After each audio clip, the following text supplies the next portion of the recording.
Olá pessoal, eu sou Bruno Guazelli Batista e hoje iremos dar continuidade ao nosso curso de Auditoria e Segurança de Sistemas de Informação, onde iremos abordar as etapas realizadas para o planejamento de auditoria. Bom, a organização do trabalho de auditoria contempla os seguintes aspectos. Inicialmente, o planejamento de auditoria, a escolha da equipe, a programação das atividades executadas pela equipe, a execução e documentação do trabalho, a supervisão em campo, revisão dos papéis de trabalho, atualização do conhecimento permanente, avaliação da equipe e conclusão e emissão de relatórios. Nós iremos abordar nos próximos tópicos todas essas questões, iniciando pelo planejamento de auditoria. A fase de planejamento de auditoria identifica os instrumentos indispensáveis para a sua realização. Essa fase deve estabelecer os recursos necessários para a execução da auditoria, a área de verificação, as metodologias adotadas, os objetivos de controle, os procedimentos a serem adotados e o trabalho de pesquisa de fontes de informação sobre o objeto a ser auditado. Na fase de planejamento da auditoria, a equipe deve reunir a maior quantidade possível de informações sobre a entidade auditada e seu ambiente de informática, como por exemplo, hardware, sistema operacional, toda a topologia de rede que configura aquela infraestrutura de prestação de serviço. Com base nos dados, deve ser desenhada uma matriz de risco que seja permanentemente atualizada a partir dos resultados obtidos e nas avaliações dos auditores. Essa matriz de risco permite uma análise mais aprofundada dos riscos relacionados àquela organização, de acordo com o estado atual do ambiente e com a implementação de alterações e aplicação de novas metodologias em áreas específicas, como por exemplo no setor financeiro, tecnologia de informação, desenvolvimento, suporte, entre outros. Além disso, é importante considerar outras informações como o impacto nas mudanças ocorridas na empresa, evoluções tecnológicas, o fator concorrência, legislações, mudanças nas leis ambientais, entre outros.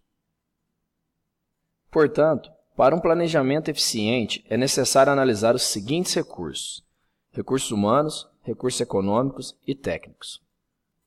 Nos recursos humanos, a equipe deve analisar o ambiente de trabalho no que tange o comportamento dos funcionários e proprietários. Dinâmicas de grupos, comunicação entre setores administrativos e operacionais são bons parâmetros para a análise do ambiente de trabalho. Também é conveniente verificar se, anteriormente, foram identificadas irregularidades ou falhas graves no ambiente de informática ou se há histórico de fraudes, erros ou quebras de segurança nos sistemas ocorridas de forma premeditada. Antes de solicitar o suporte de especialistas, a equipe deve analisar o tamanho dos sistemas, o grau de sofisticação e a complexidade do ambiente computacional do auditado, o nível de experiência necessário e se há necessidade de ferramentas ou técnicas mais sofisticadas de auditoria de TI. Com relação aos recursos humanos, a equipe deve fazer uma previsão de despesas, especialmente se houver contratações ou viagens relacionadas ao processo de auditoria. Por fim, com relação aos recursos técnicos, deve-se verificar as necessidades de aquisição de hardwares, softwares, manuais técnicos sobre o ambiente operacional e dos sistemas do auditado. A figura presente no slide 31 mostra um exemplo envolvendo os conceitos campo, âmbito e as subáreas. Nessa figura, é possível verificar que um processo de auditoria de TI está sendo aplicado a uma empresa com relação à segurança das informações, onde será realizada uma avaliação da eficácia dos controles que envolvem os controles de acesso físico, controles de acesso lógico e backup. Um exemplo de memorando de planejamento está disponível na seção de materiais descritivos deste módulo. Considerando agora a escolha da equipe, um planejamento detalhado e atualizado permite identificar o perfil básico da equipe de auditoria de TI. Algumas informações úteis e que devem ser consideradas são: perfil histórico do profissional, experiência acumulada por ramos de atividade, conhecimentos específicos, formação acadêmica, línguas estrangeiras e disponibilidades para viagens. Bom, após a seleção dos integrantes da equipe, o encarregado de auditoria deve programar essa equipe para executar os trabalhos. Deve-se observar as habilidades que permitem gerar programas de trabalho que extraiam dados corretos para os testes, selecionar procedimentos mais apropriados, incluir novos procedimentos, classificar trabalhos por visita, se é um trabalho leve, médio ou pesado, orçar o tempo gasto para a execução das tarefas e registrar o tempo real gasto, porque pode haver divergências, evidenciar corretamente os trabalhos realizados utilizando softwares de amostragem estatística, como por exemplo para otimizar o trabalho. E por fim, gerar relatórios em consonância com os trabalhos efetuados. Com relação à execução de trabalhos de supervisão, as tarefas deverão ser realizadas por auditores que tenham formação, experiência e treinamento adequados no ramo da especificação e devem ser supervisionados por um encarregado. A questão de supervisão nesse ponto é inerente ao processo de auditoria para garantir a qualidade e certificar que as tarefas foram adequadamente realizadas. Com relação à revisão dos papéis de trabalho, essa revisão deve ser realizada pelos superiores como tarefa de atingir a qualidade exigida pelas práticas de auditoria. A partir desse ponto, então, falhas ou recomendações de melhorias são identificadas e limitam a conclusão do auditor. Entramos agora numa fase extremamente importante, a atualização do conhecimento permanente. Todo conhecimento adquirido serve como ponto de partida para o período subsequente. Dessa forma, dentre as informações relevantes destacam-se: descrição do processo de negócio, levantamento e avaliação do ambiente de controle, documentação e conclusão sobre a avaliação dos controles e processos relevantes, matriz de risco que pontue riscos aparentes para todos os principais componentes da demonstração financeira, execução de testes, falhas ou fraquezas nos testes de controles internos e programas de trabalho. A avaliação da equipe também é extremamente importante. Deve-se então avaliar o desempenho, elogiando os pontos fortes do auditor, auxiliar no reconhecimento das fraquezas e na elaboração de um plano para superá-las. Dessa forma, pode-se garantir a evolução e o aprimoramento técnico dos profissionais que estão envolvidos ali dentro daquela equipe. Por fim, nós temos a conclusão e emissão de relatórios.